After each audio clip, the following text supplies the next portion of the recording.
Assalamualaikum warahmatullahi wabarakatuh.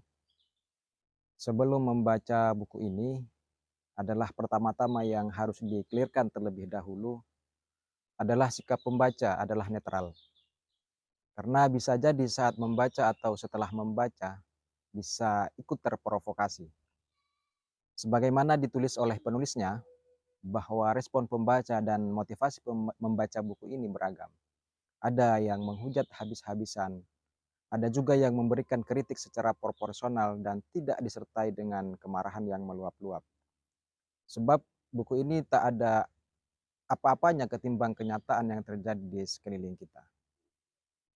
Ada juga yang memberikan komentar, katanya buku ini roman teologis yang memberikan satu hal, bahwa beragama harus ikhlas, supaya tidak ditimpa kekecewaan, sebagaimana dialami oleh tokoh dalam buku ini. Toh seandainya saja ada yang tersesat setelah membaca buku ini, jangan menyalahkan buku. Yang kita pertanyakan justru iman pembaca yang bersangkutan. Betapa tipisnya iman mereka yang tersesat hanya dengan membaca isi buku kecil ini.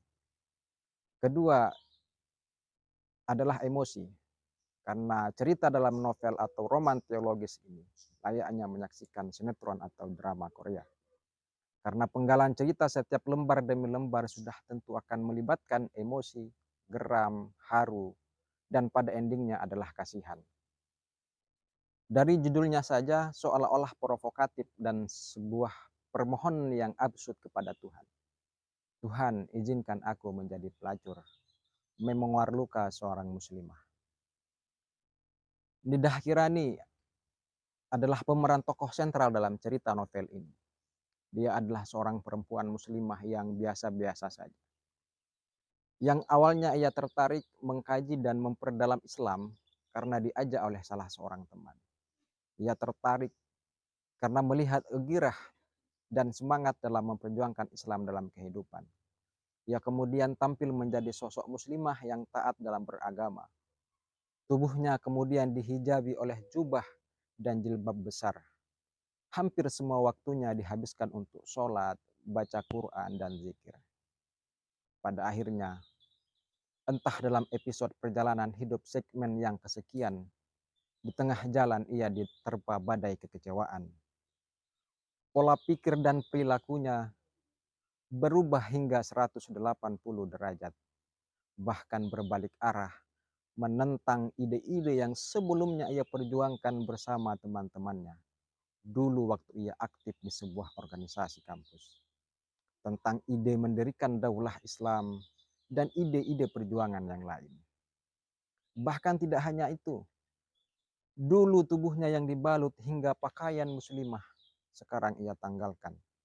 Dalam keadaan kosong dan kecewa itulah, ia terjerembab dalam dunia hitam. Ia lampiaskan frustasinya dengan free sex dan mengkonsumsi obat-obat terlarang. Aku hanya ingin Tuhan melihatku. Lihat aku, akan kutuntaskan pemberontakanku padamu. Katanya setiap kali usai bercinta, yang dilakukannya tanpa ada secuil pun rasa sesal. Ada apa dengan seorang Nidah Kirani? Jawabannya ada pada buku ini. Jangan takut membaca, sebab pada akhirnya beda bacaan tentu berbeda argumentasi.